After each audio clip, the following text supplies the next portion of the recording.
young slave. She bought for revenge a forbidden love that shattered Charleston. The Charleston slave market reeked of desperation and broken dreams. Eleanor Whitmore stood at the edge of the wooden platform, her parasol casting a delicate shadow across her porcelain face. At 26, she had perfected the art of appearing untouchable. Spine straight, jaw set, eyes cold as winter steel.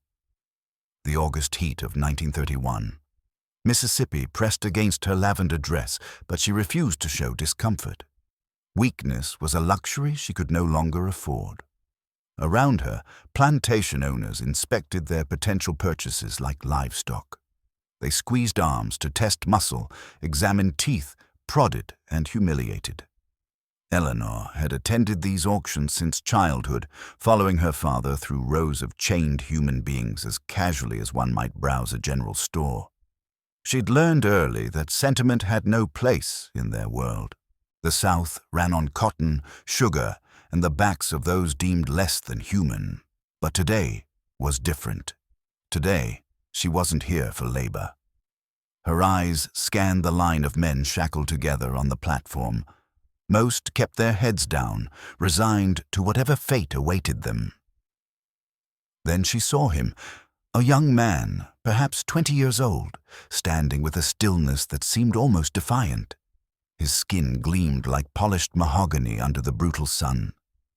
Unlike the others, his eyes weren't fixed on the ground. They stared straight ahead, seeing something beyond this moment, perhaps beyond this life entirely. Eleanor's breath caught. The resemblance was uncanny. The sharp jawline, the broad shoulders, even the way he held himself despite the chains. He looked so much like Thomas Caldwell, the man who had shattered her heart 3 years ago. The man her father had driven away with threats and bribes, forcing her into a loveless engagement with a Charleston banker twice her age. That engagement had ended when she'd refused to speak a single word to her intended for 6 months straight, but the wound remained.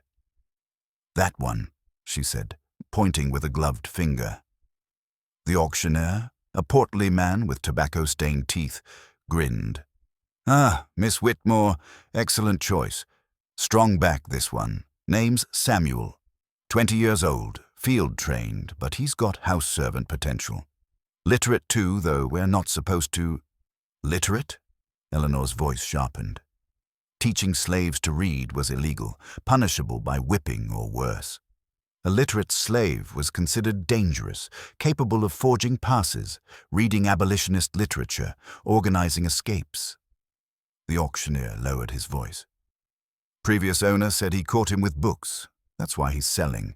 Troublesome merchandise, if you ask me. I can show you others. I'll take him." Eleanor opened her silk purse, counting out bills with steady hands. "Have him delivered to Whitmore Hall by sundown." As she turned to leave, she felt Samuel's gaze on her back. When she glanced over her shoulder, their eyes met for a fraction of a second. In that moment, she saw something that made her stomach twist. Not fear, not hope, but a profound understanding of his own doom. He knew he'd been bought for a reason that had nothing to do with cotton fields or house chores. Good, she thought viciously. Let him wonder. Let him fear. Let him feel what it's like to be powerless. The ride back to Whitmore Hall took 2 hours through moss-draped oak trees and endless fields of cotton. Eleanor sat rigid in her carriage, trying to ignore the guilt gnawing at her conscience. She wasn't a cruel person by nature. Her mother, before dying of fever when Eleanor was 12, had taught her kindness. But kindness had gotten her nowhere. Love had destroyed her. Her father, Harrison Whitmore, had made sure she learned that lesson thoroughly. Whitmore Hall rose from the Mississippi landscape like a monument to old Southern power. White columns, wrap-around porches, gardens maintained by dozens of house slaves. Eleanor's father had built his fortune on sugar and cotton, expanding their holdings until they owned over 300 enslaved people. He ruled his domain with an iron fist, believing that any show of mercy was weakness that would inspire rebellion. Eleanor had watched him whip a man nearly to death for stealing bread to feed his starving children. She'd seen him sell a mother away from her baby as punishment for breaking a china plate. And when she dared to love Thomas Caldwell, a poor white merchant's son with no land or prospects, Harrison had made Thomas disappear. Rumor said he'd paid him $5,000 to leave Mississippi and never return. Eleanor never knew if Thomas had taken the money willingly or been threatened into compliance. That betrayal had taught her that love was a weapon others used against you. Control was the only safety. Power was the only protection. By the time Samuel arrived at dusk, chains around his wrists and ankles, Eleanor had prepared herself. She met him in the main house, in the parlor where her father conducted business. Harrison was away in Charleston for a cotton exchange, which gave her 3 days of freedom. "Remove his chains," she ordered the overseer who delivered him. "Miss Eleanor, your father wouldn't approve of—" "My father left me in charge." "Remove them." The overseer complied reluctantly, then departed. Eleanor and Samuel stood alone in the fading light, separated by 12 feet of Persian carpet and an unbridgeable gulf of social hierarchy. "Look at me," Eleanor commanded. Samuel raised his eyes slowly. Up close, the resemblance to Thomas was even more striking, and it filled her with a savage satisfaction. This time, she was the one with power. This time, no one could take anything from her. "You will serve in this house," she said, her voice cold and measured. "You will attend to my personal needs, bringing meals, maintaining my rooms, whatever I require. You will not speak unless spoken to. You will not look at me unless I permit it. You will not think, feel, or breathe without my permission. Do you understand?" Samuel's jaw tightened almost imperceptibly, but he nodded. "I need to hear you say it." "Yes, ma'am." His voice was deeper than she'd expected, with a strange dignity that irritated her. "Yes, ma'am. What?" A pause. Then, "Yes, ma'am. I understand." "Good. Martha will show you to the servants' quarters. You begin tomorrow at dawn." The first weeks were a carefully orchestrated campaign of humiliation. Eleanor found fault with everything Samuel did. She demanded he polish silver that was already spotless, then berated him for invisible smudges. She had him carry heavy trunks up and down stairs for no purpose. She changed her orders mid-task, then punished him for not completing the original instruction. She was testing him, waiting for him to break, to beg, to show the fear that would satisfy something dark and wounded inside her. But Samuel never did. He accepted every punishment with the same quiet endurance, his face a mask that revealed nothing. This only made Eleanor angrier. One evening, 3 weeks after his arrival, she summoned him to her private study. Rain lashed against the windows as thunder rolled across the Mississippi Delta. She sat in her father's leather chair, a glass of bourbon in hand. A habit she'd developed since Thomas left, another piece of her mother's gentle daughter that had died. "I want you to read to me," she said abruptly. Samuel, standing by the door with his hands clasped behind his back, finally showed surprise. His eyes widened slightly. "I know you can read," Eleanor continued. "The auctioneer told me. It's why your previous owner sold you. So read." She gestured to the bookshelf. "Pick something." It was a trap, of course. If he admitted his literacy, she could report him, have him whipped or sold further south, where conditions were even more brutal. If he denied it, she would know he was lying. Either way, she won. Samuel approached the bookshelf slowly, his movements careful, calculated. His fingers traced the spines. Shakespeare, Byron, Whitman, Douglas. He pulled out a worn copy of poems by Lord Byron and opened it to a random page. Then he began to read. His voice transformed the words into something alive. He read Byron's "She Walks in Beauty" with such aching understanding that Eleanor felt something crack inside her carefully constructed walls. This wasn't just literacy. It was education, feeling, soul. everything her society claimed slaves couldn't possess. "Where did you learn?" she whispered when he finished. Samuel closed the book, his thumb tracing the leather cover. "My mother taught me before they separated us. She was a house slave in Virginia, learned alongside her mistress when they were children. She said words were freedom, the only kind they couldn't take away, as long as I kept them hidden." "And your father?" "Hanged for defending her when the master tried to—" Samuel stopped, his throat working. "When the master attacked her. I was 10. Eleanor felt something shift in her chest, a dangerous softening. She stood abruptly, turning to the window so he wouldn't see her face. "You're dismissed." But that night, lying awake in her canopied bed, she couldn't stop thinking about his voice reading Byron, about the depth of loss in his eyes when he mentioned his parents, about the way he'd called words freedom. The next evening, she summoned him again, and the next. It became a ritual. After the household retired, Samuel would come to her study and read while she pretended to work on correspondence. Sometimes she asked him questions about what he thought of the passages.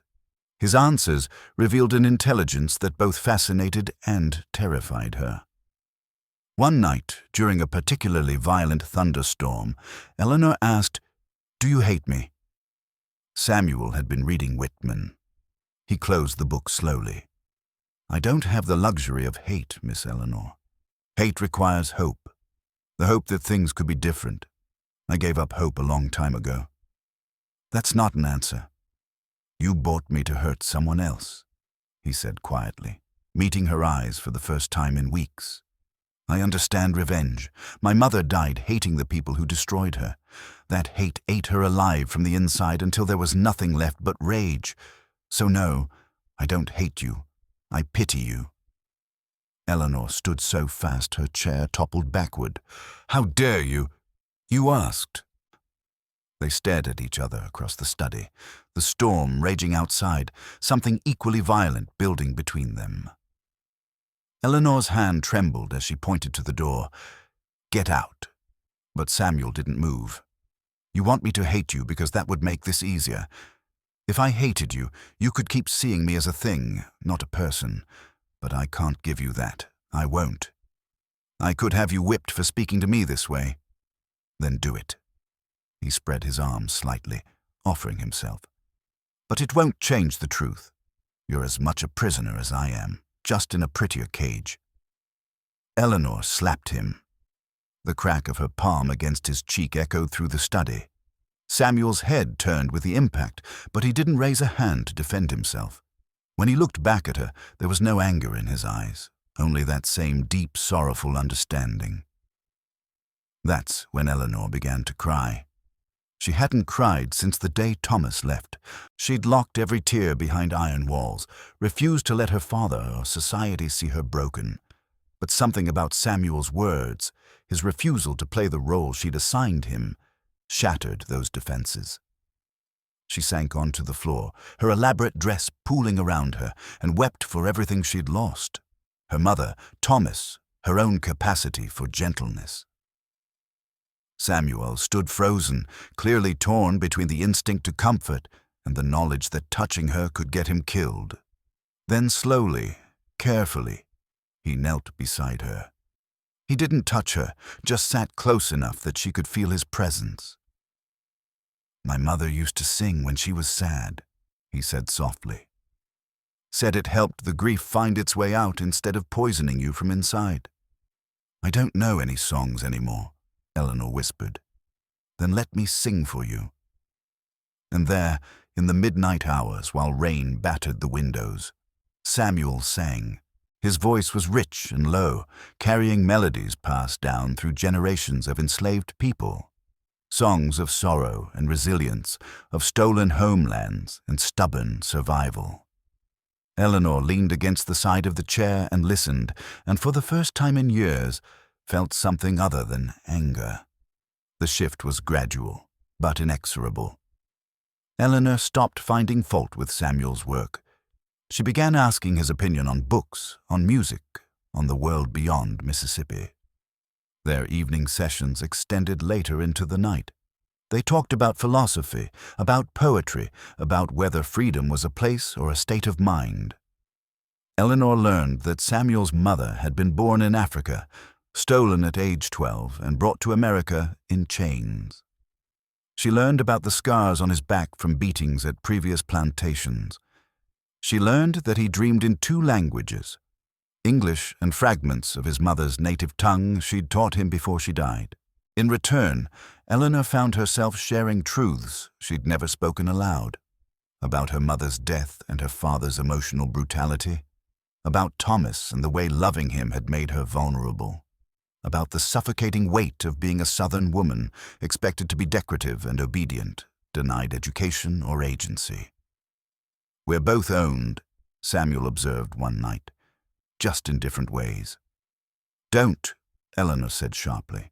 "Don't pretend our circumstances are comparable." "I'm not. You can walk out that door anytime you want. I can't.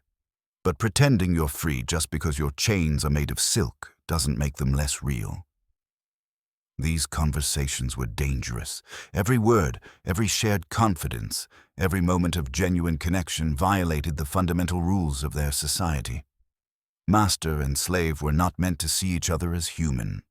The entire system depended on dehumanization, on maintaining an unbridgeable distance.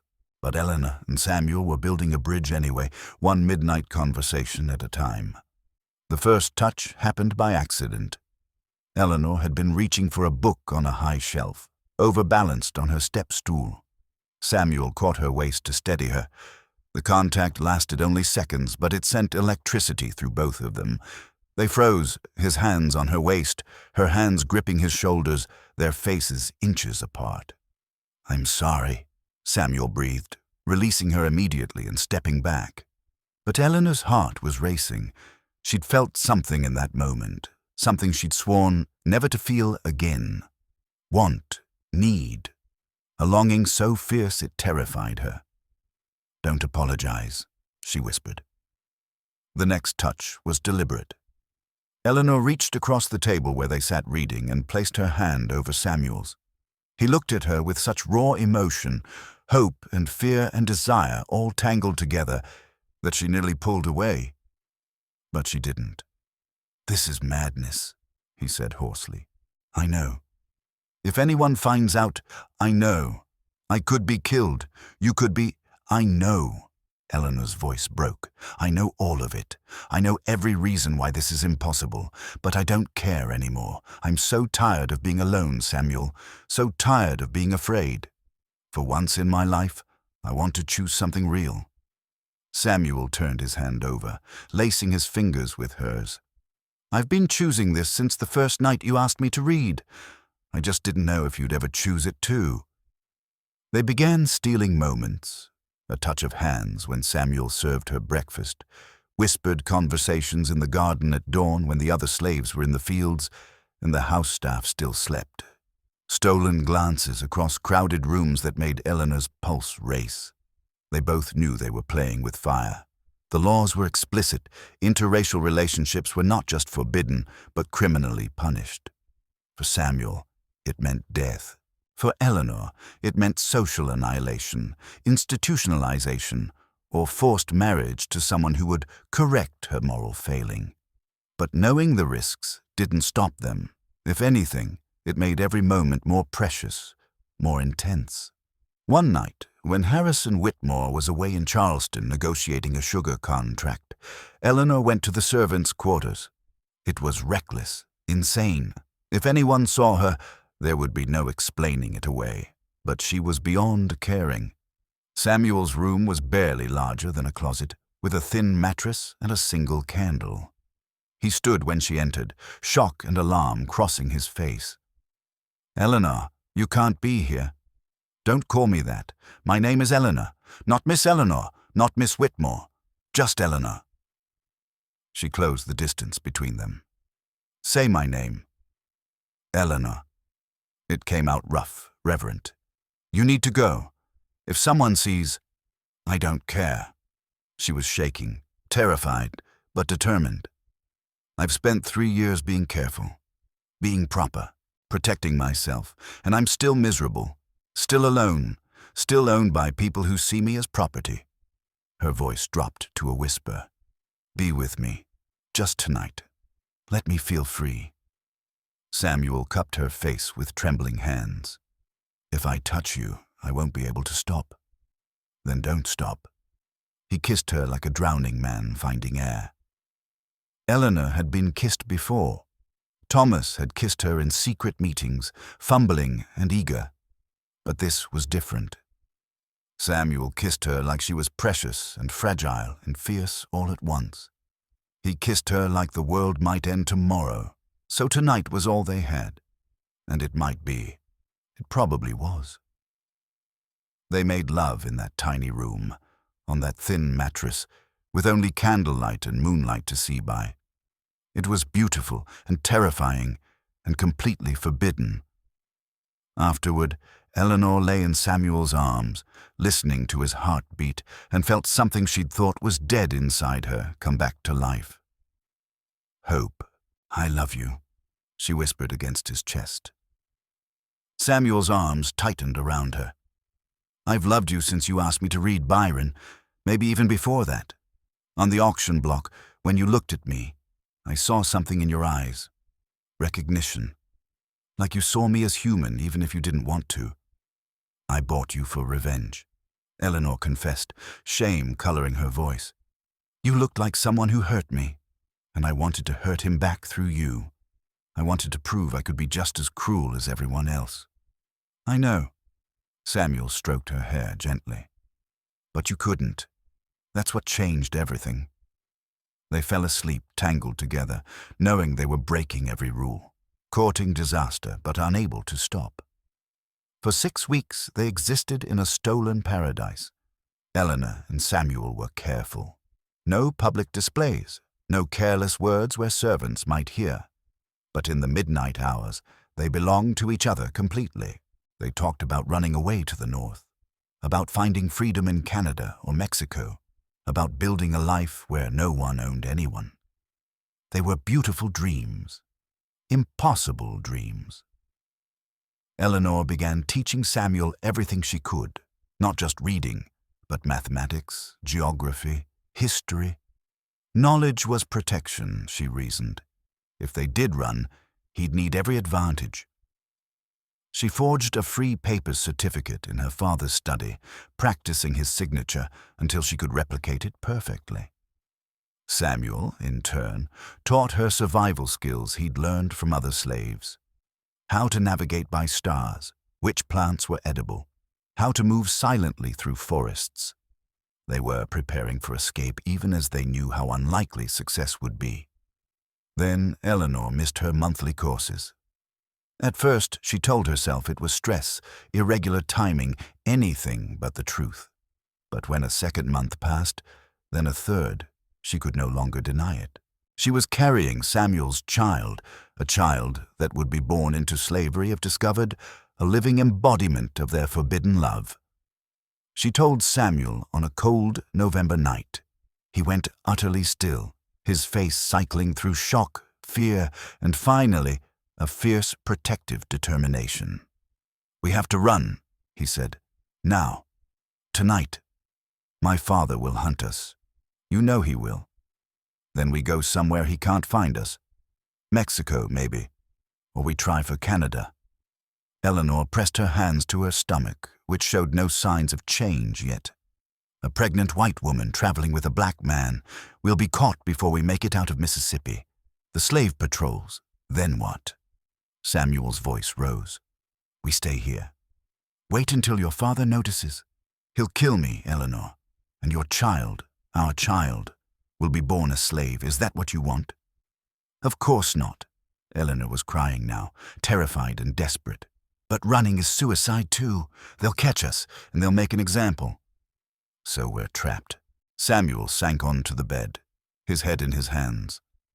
Everything we've built, everything we've felt, and we're still trapped. Eleanor knelt before him, taking his hands in hers. We'll find a way.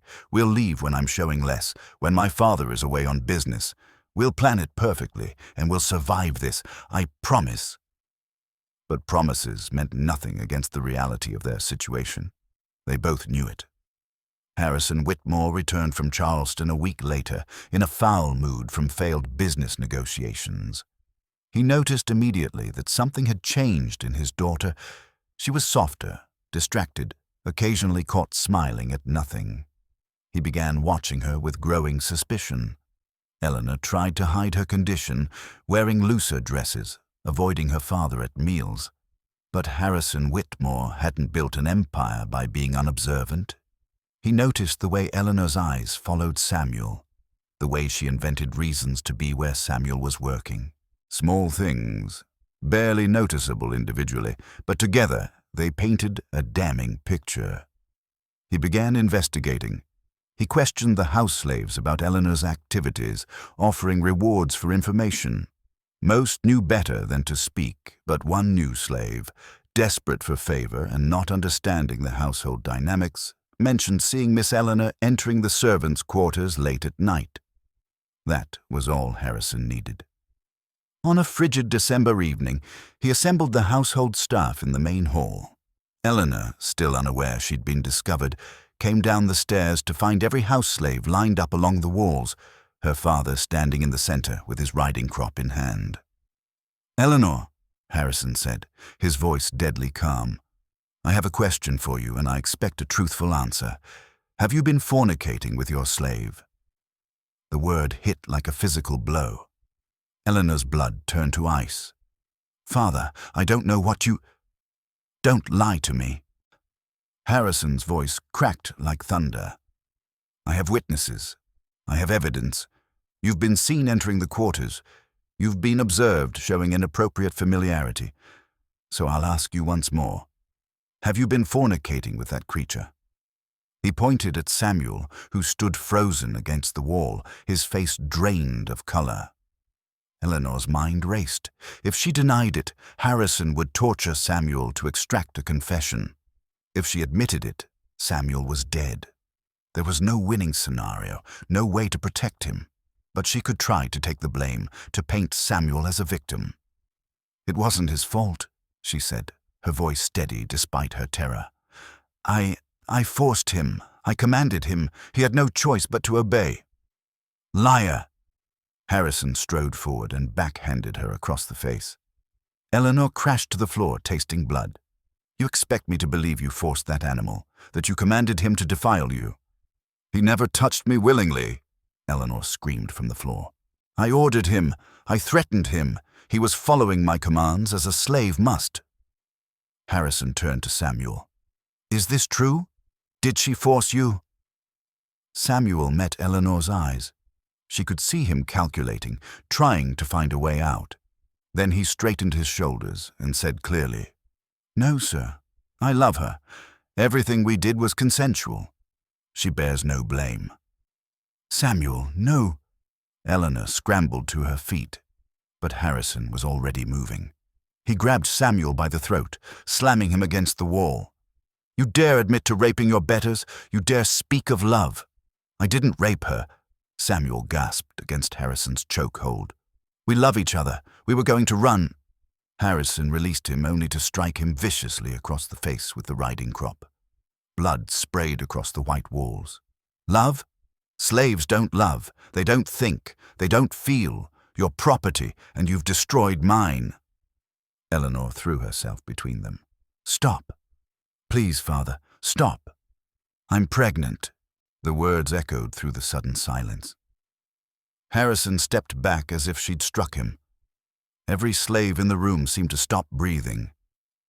"Pregnant," Harrison repeated slowly, "with a slave's bastard." "Our child," Eleanor said, her voice breaking. "Mine and Samuel's. Kill me if you want, but don't hurt him. Please. This is my fault, all of it." Harrison's face had gone purple with rage. "Your fault? You stupid girl. Do you understand what you've done? You've destroyed this family's name. You've violated every law of God and man. You've proven yourself no better than an animal." He turned to his overseer. "Take him to the whipping post. 50 lashes, then chain him in the barn. Tomorrow morning we'll hang him as an example to every slave on this plantation and beyond." "No." Eleanor lunged for her father, but 2 house slaves caught her arms, holding her back. "Father, please, I'll do anything. I'll marry whoever you want. I'll give up the child. Just don't kill him." Harrison grabbed her chin, forcing her to look at him. "You'll do all of that anyway. You'll marry Judge Thornton. He's 60 and widowed and desperate enough to overlook your disgrace. You'll give birth to that abomination, and I'll sell it the day it's born. And you'll live the rest of your miserable life knowing that your weakness, your selfish sin, killed the only person who ever claimed to love you." They dragged Samuel out, screaming Eleanor's name. Eleanor fought like a wildcat, but she was no match for the men holding her. The last thing she saw was Samuel's face turning back to her, blood streaming from the cut on his cheek, his lips forming words, "I love you." Then they threw her into her room and locked the door. Eleanor threw herself against the locked door until her shoulders bruised. She screamed until her voice gave out. Through her window she could hear the sickening crack of the whip and Samuel's agonized cries.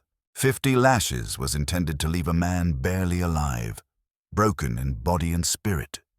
After what felt like hours, the whipping stopped.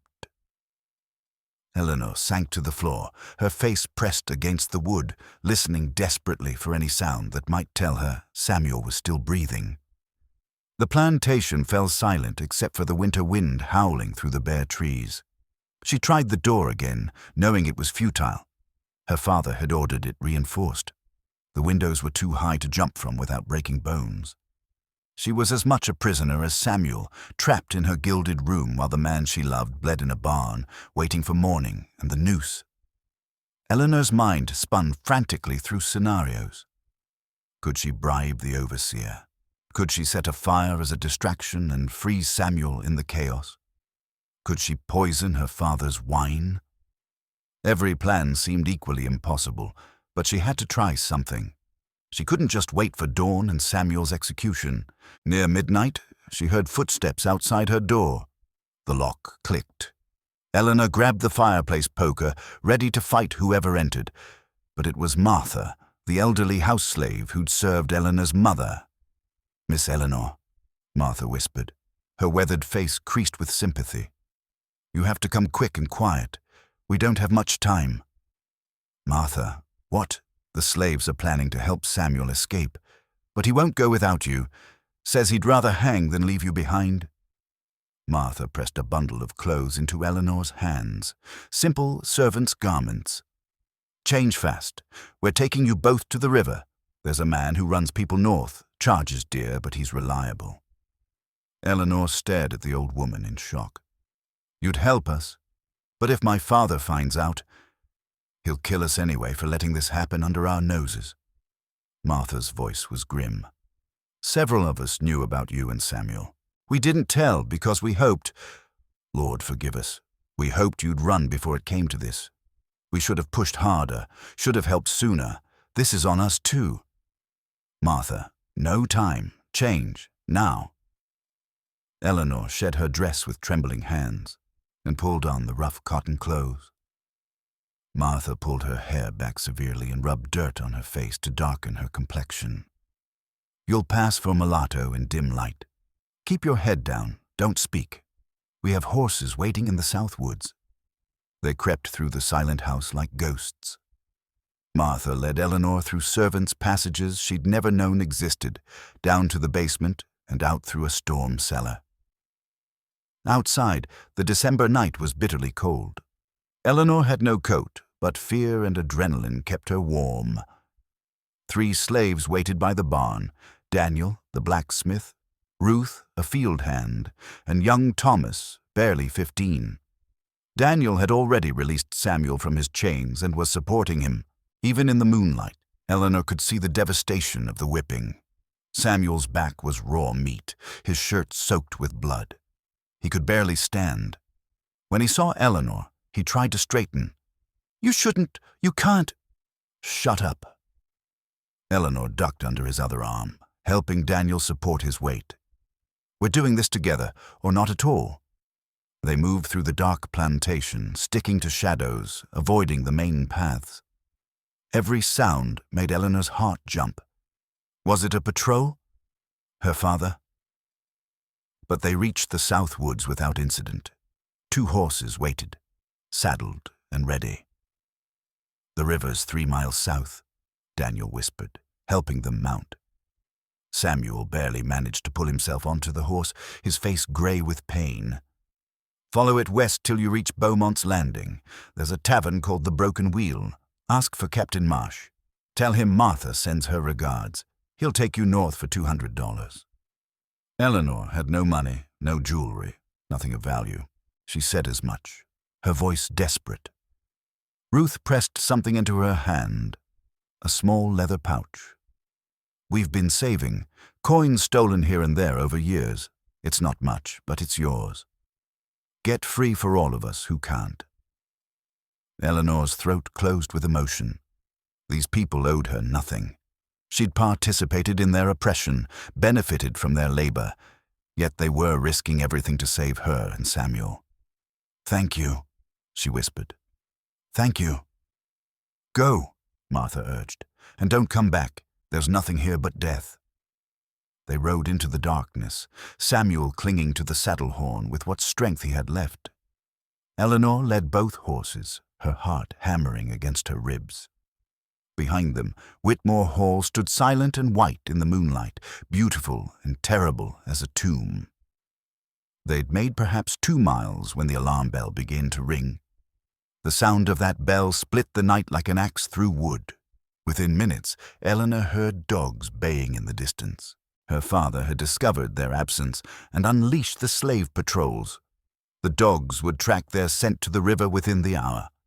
"We have to go faster," Eleanor urged, but Samuel was already swaying in his saddle, barely conscious from blood loss and pain. Pushing harder might kill him before they reached help. They reached the river as dawn began to lighten the eastern sky. The Beaumont's Landing was visible upstream, a collection of ramshackle buildings clustered around a dock. Eleanor and Samuel abandoned the horses, knowing the animals would be recognized. Samuel collapsed twice before they reached the Broken Wheel Tavern. The tavern owner, a grizzled man missing 2 fingers, took one look at them and spat. "We don't serve runaways." "Captain Marsh," Eleanor gasped. "Martha sends her regards. Please."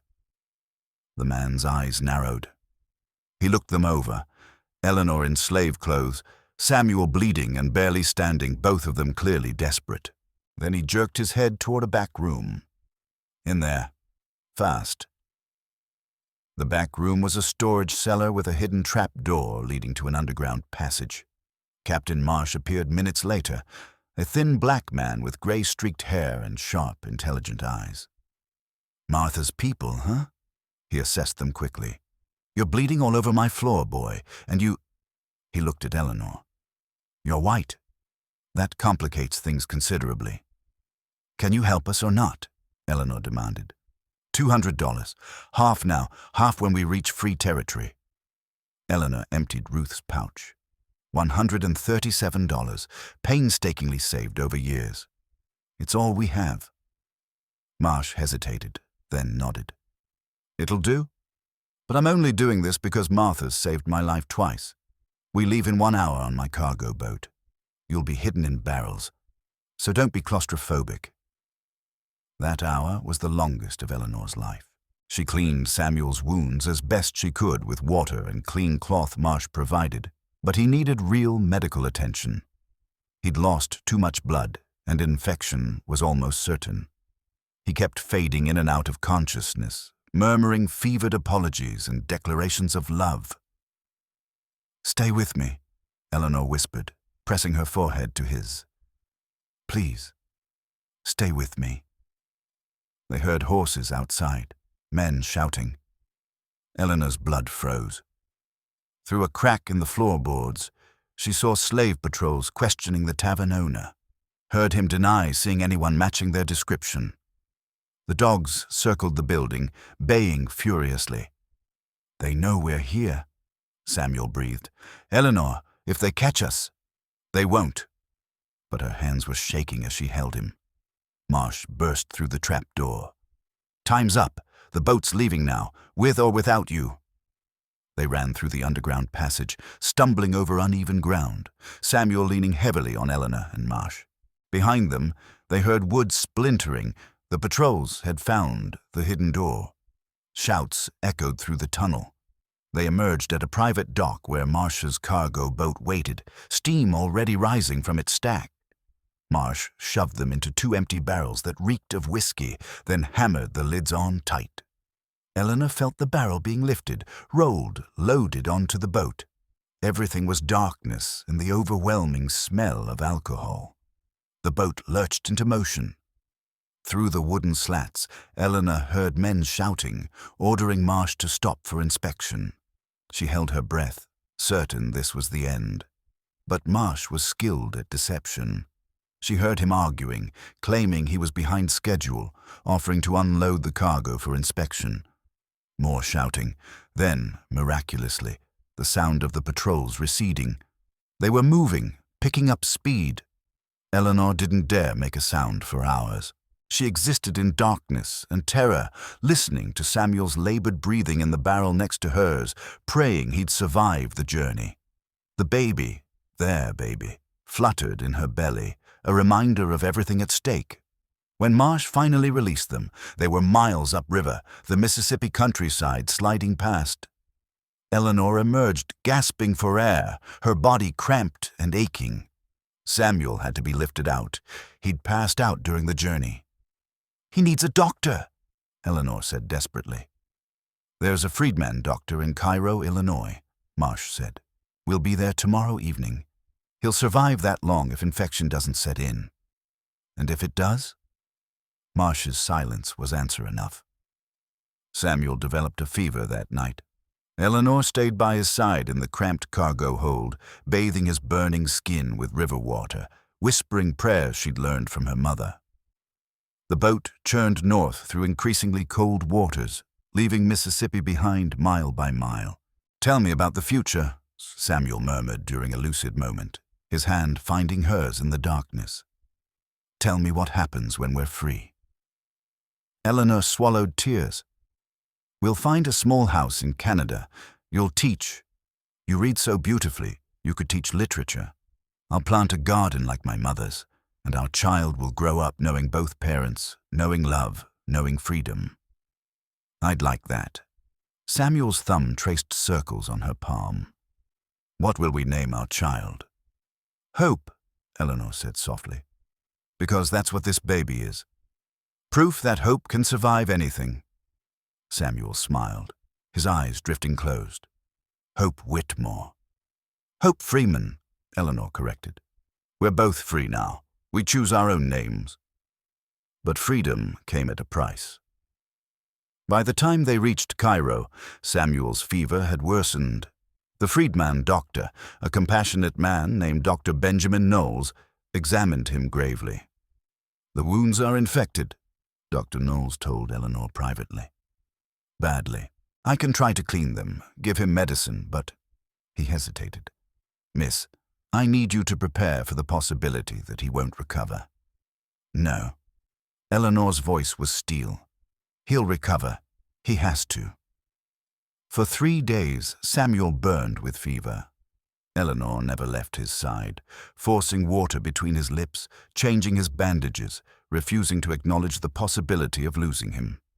Dr. Knowles's wife, Mary, brought food and clean clothes, treating Eleanor with a kindness she'd never experienced from other women. "You love him," Mary observed, "not a question." "More than life," Eleanor whispered. "Then hold on to that. Love is sometimes the only medicine that works." On the 4th day, Samuel's fever broke. He woke weak but lucid, his eyes focusing on Eleanor's tear-streaked face. "Hey," he said hoarsely. "Did we make it?" Eleanor laughed through her tears. "We made it. We're in Illinois. We're free." "Free." Samuel tested the word like it was foreign. Then he touched Eleanor's face gently. "We did it. We actually did it." They stayed in Cairo for 2 weeks while Samuel recovered strength. Captain Marsh moved on to his next job, refusing any additional payment beyond what they'd already given. "You made it this far," he said simply. That's payment enough. Dr. Knowles helped them plan the next leg of their journey. Canada was still hundreds of miles north, and winter was setting in hard. Travel would be dangerous, especially for a pregnant woman and a man still healing from near-mortal wounds. There's an abolitionist community in Detroit, Dr. Knowles suggested. Good people who help runaways. You could winter there, have the baby somewhere safe, then move to Canada in spring. It was sound advice. Eleanor and Samuel reluctantly agreed, knowing the delay was necessary. They needed time to heal, to plan, to prepare for the life ahead. But Mississippi wasn't done with them yet. The letter arrived 3 days before they planned to leave for Detroit.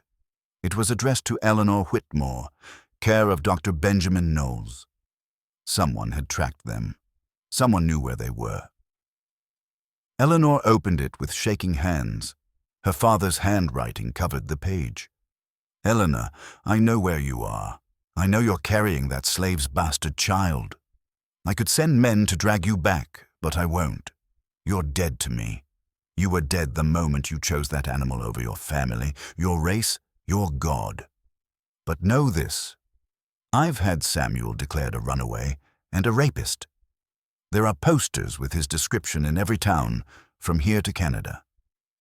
The reward is $1,000, dead or alive. Every slave catcher, every bounty hunter will be looking for him. You've made him the most wanted runaway in the South.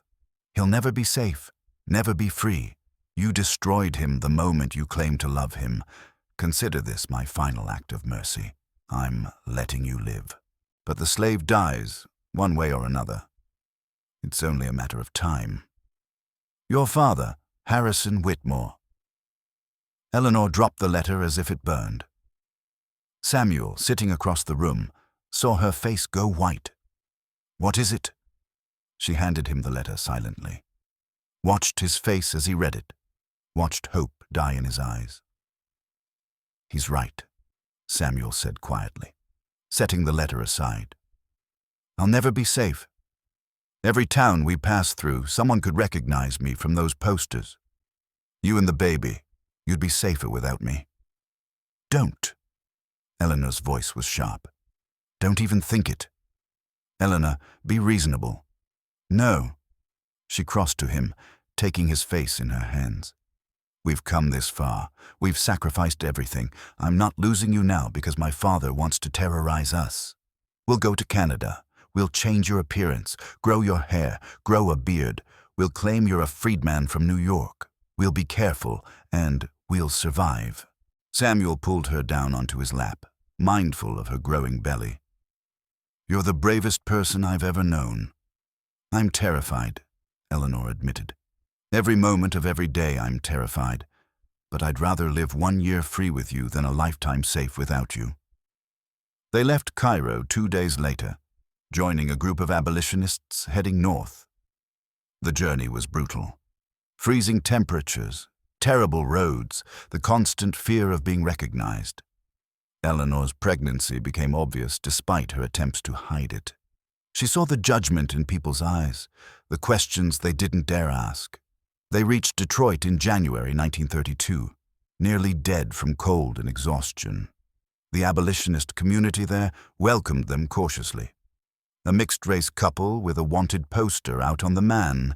They were a liability, but the community prided themselves on helping runaways, and Eleanor and Samuel needed help desperately. Eleanor gave birth to their daughter on a bitter February night. The labor was long and agonizing, and for hours Eleanor feared she'd die without ever holding her child. But finally, a baby's cry filled the small room, and Mary Knowles, who'd traveled from Cairo to help, placed a tiny, perfect infant in Eleanor's arms. Hope, Eleanor whispered, tears streaming down her face. Hope Freeman. Samuel held his daughter with shaking hands, this child who represented everything impossible and everything they'd fought for. She had Eleanor's eyes and Samuel's elegant fingers. She was living proof that love could bloom even in the darkest soil. They had 3 months of happiness, 3 months of being a family, of watching hope grow, of making plans for their life in Canada. Samuel found work at a printing press, using his literacy to earn money. Eleanor took in sewing, slowly saving funds for the move north. Then, on a warm May afternoon, Samuel didn't come home from work. Eleanor waited all evening, hope fussing in her arms, dread growing in her stomach. At midnight, there was a knock on the door. She opened it to find the printing press owner, his face grave. "There were slave catchers," he said quietly. "They grabbed Samuel right off the street. He fought, but—" "I'm sorry, Eleanor. They had guns. They took him." Eleanor's world collapsed. "Where? Where did they take him?" "Back to Mississippi, I'd guess. The posters said dead or alive, but they want to make an example of him. Show what happens to slaves who run." Eleanor left Hope with Mary Knowles and took the first steamboat south. She traveled as a widow in mourning, her veil hiding her face, her desperation driving her back to the place she'd fled. She knew she was walking into a trap, knew her father probably wanted her to come back, wanted to punish her too, but she couldn't abandon Samuel. She reached Whitmore Hall to find the plantation transformed. A scaffold had been erected in the main yard, and every slave for miles around had been forced to attend what would be Samuel's execution. Harrison Whitmore stood on his porch, watching his daughter approach. He looked older, his face carved with harsh lines. When he spoke, there was no warmth, no recognition of their blood connection. Come to watch him die, or try to save him again? Eleanor met her father's eyes steadily. "Let him go. Please, I'll stay. I'll do anything you want. But let him go." "Let him go?" Harrison laughed, the sound bitter and empty. "After he ruined you? After you shamed this family?" "No, Eleanor. He hangs at dawn. And you'll watch, so you can see the cost of your choices." Eleanor spent that night in the barn where Samuel was chained. The guards allowed it, whether from pity or cruelty, she didn't know. She held Samuel as much as his chains allowed, their tears mingling. "Hope is safe," she told him. "She's in Detroit with good people. She'll grow up free, Samuel. That's what matters." "I'm sorry," Samuel whispered. "I'm so sorry I wasn't strong enough to protect you, to protect her." "You gave me everything," Eleanor said fiercely. "You taught me how to love, how to be brave, how to choose myself instead of accepting what others decided for me. Because of you, our daughter will know what freedom means. Promise me you'll tell her about us, about what we tried to do." "I promise, and I'll tell her you died free. Because that's the truth. Even if they put a rope around your neck, you're free. They never broke you. They never owned you, not really." At dawn, they dragged Samuel to the scaffold. Every slave was forced to watch as a warning. Eleanor stood in the front, refusing to look away, giving Samuel the dignity of her presence to the end. As they placed the noose around his neck, Samuel looked directly at Eleanor. No fear in his eyes, only love. "I choose this," he said clearly, his voice carrying across the silent crowd. "I choose love. I choose her. I choose freedom. And I'd make the same choice every time, no matter the cost." Then he smiled at Eleanor, a real smile, free of pain or sorrow, and said, "Tell Hope I love her. Tell her she's the best thing I ever made." Harrison Whitmore gave the signal. The floor dropped. Samuel fell. Eleanor didn't scream, didn't cry.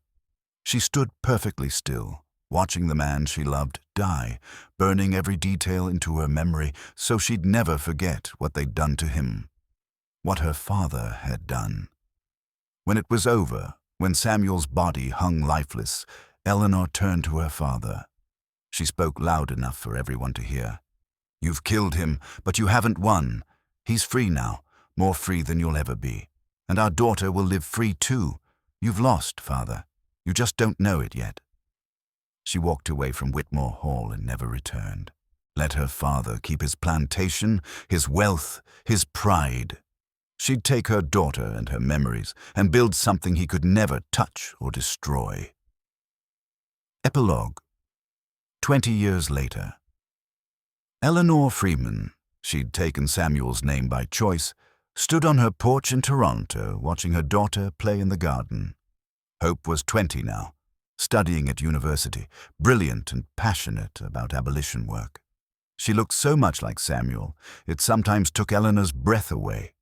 Hope was engaged to a young lawyer, a free black man whose family had escaped slavery a generation earlier. They'd have children who'd never know chains, never know the terror of being property. The Civil War had ended 5 years ago. Slavery was abolished. Eleanor had lived long enough to see the system that killed Samuel destroyed. It wasn't enough. It would never be enough. But it was something. She kept Samuel's story alive. She'd written it all down, every moment from the market to the scaffold, and published it anonymously. People called it fiction, too tragic to be real. But Eleanor knew better.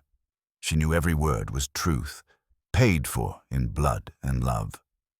Sometimes late at night, Eleanor still heard Samuel's voice reading Byron, still felt his hands in hers, still saw his smile in the moment before they hanged him, that smile that said he'd choose it all again. "I keep my promise," Eleanor whispered to the wind. "Hope knows who she is because of you. She knows that love, real love, is worth any price." And somewhere in the spring air, she imagined she could hear his reply, "We did it, Eleanor. Not the way we planned, but we did it. We chose each other. We chose love. That's freedom enough."